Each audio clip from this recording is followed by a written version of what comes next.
بسم الله الرحمن الرحيم السلام الله عليكم ورحمة الله تعالى وبركاته كلنتي وعنا ونكسن داوديال ميل كستو موقعي قعودكي ودين كسو قادة يوكسو دوادا إذي لهان تيمبا قضبادا وركا تلفزيون كعالمي بدا عس 24 تي في وركا وحيلا السعودسين يهدي برحمن كيرالي كاهادو وانيقو الناصر عبد القادر عبد الوهاب ناصر تلسمي قضبادا داوديال وركي هبين نمكو داوان دونتان نكو قدور كرولي وحا كميدا madaxweynaha dalka Djibouti mudane Ismaaciil Cumar Geelle oo dhagax dhigay xarun lagu baranayo caafimaadka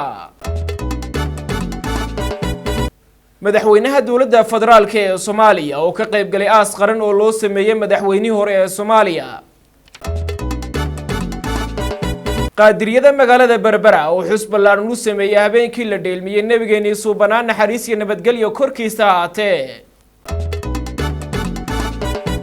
safiirka Somaliland u fadhiya dalka Djibouti oo ka qayb galay munaasabad xadhiga looga jarayay cisbitaalka caymiska ee dalka Djibouti madaxweynaha maamul goboleedka Soomaaliyeed ee Puntland oo tacsiid tiiraanyada u diray madaxweynihii hore ee dalka Soomaaliya